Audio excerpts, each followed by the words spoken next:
Assalamu alaikum warahmatullahi wabarakatuh, everybody. Dr. Scott here, Vital Life Force Now. So glad to be here with all of you. And in that effort to really bring you leading edge content, we're going to be talking about ashwagandha today, right? But we're going to take a slightly different approach because, yes, ashwagandha is the stress relieving herb, but so many people are not using it correctly. So I want to give you insight from a naturopathic, holistic point of view from a doctor who has used it over the years, um, worked with it with patients related to stress, but it does so many other things. But we have to know how to use it and understand it in the right way. Point being, first thing I do want to say, welcome to all the new followers and welcome to everyone who's been going through the content. If you like what you hear, comment, share, quote, right, repost, whatever is good for you, right? But you can just be a part of the action and be a part of the knowledge and everything that is going on here. So again, my name is Dr. Scott. If you are just now seeing me for the first time, and I just didn't get into holistic health yesterday. I've been practicing this for many, many, many years. Okay. But in particular with ashwagandha, let's break that down. Ashwagandha, known out of the Ayurvedic Indian medicine tradition as an herb that's vigorous or calming. It is an adaptogenic herb, meaning whatever your body requires at a certain time when you take it, it adjusts your body accordingly. But most often than not, it is known to be mostly calming and centering. But for someone who is very calmed and centered, that can actually boost up their vital energy when need be, kind of in the same way that ginseng does, right? When it's needed. But what I see in this area with holistic medicine, a lot of people try to use these herbs and these techniques in the same way that they would use like a pill for every ill. Oh, I got an issue, pop a pill and it all goes away. Well, it what that actually does is just suppresses the symptom. It doesn't really relieve the cause. And when you're talking about dealing with adaptogenic herbs and holistic herbs like ashwagandha, these things usually need to build up in your body over time. But one of the first mistakes that people make when taking ashwagandha is dosage. They go too high, right? 500 milligrams, 1,000 milligrams, sometimes even 15 in a day. If your body is not used to it and you take it in the daytime, that can put you, in a very, heavily sedated state, right? So that's one of the first biggest mistakes. And then timing. If you are already a naturally somber person and then you got to go to work and you take ashwagandha, right? That can even make you more somber and calming because it is a calming herb, right? So if that's the case, take it at night. And with the dosage we would recommend, 250 milligrams for 3 to 4 days, just to see how it goes in your body once a day, not twice. Okay. So one of the first biggest mistakes is, timing and then dosage and then amount. Okay.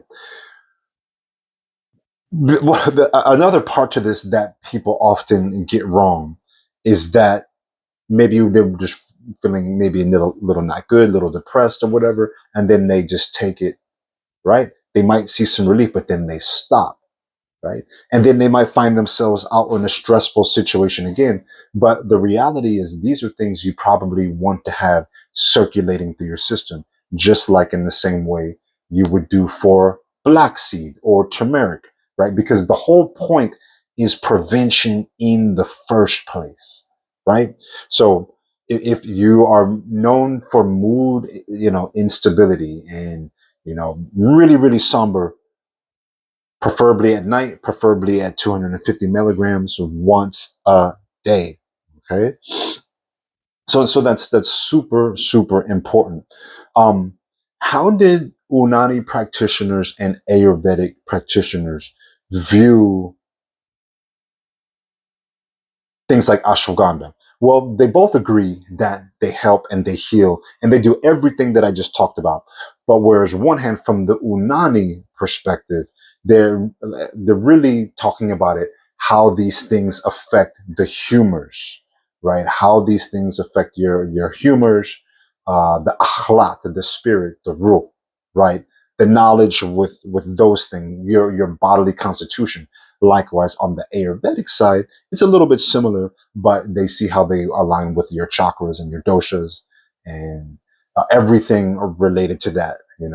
Yeah, how are you hot? Are you cold? Are you, um, how everything even aligns with the planets and the day of your birth and the universe. I mean, it goes really, really deep. So I think that would probably be one of my final thing that I would say about misunderstanding some of these herbs. A lot of people don't do the historical context related to it.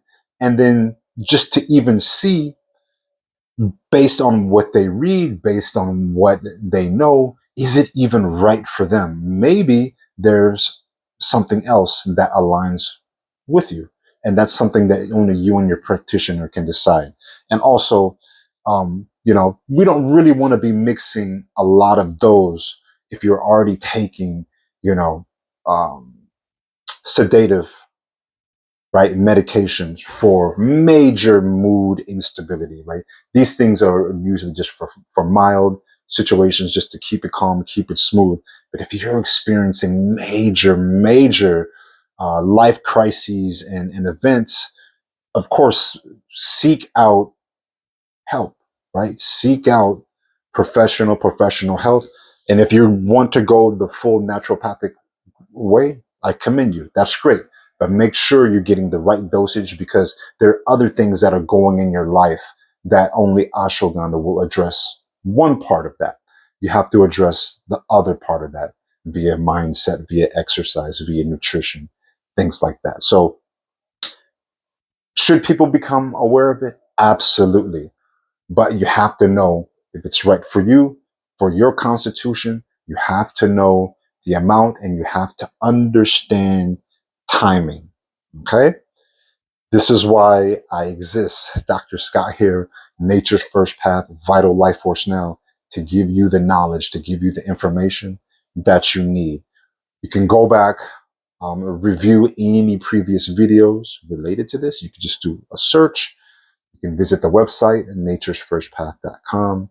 You can visit a Facebook page at Vital Life Force Now, and just keep going. And I'm going to be giving you as much of this long form content in addition to the short form content that we need. All right. If you have any questions, don't hesitate to reach out. Go back, review these points. Remember them, y'all. If you're new to this, start off slow with it, let it build up, and then we will go from there. Much love.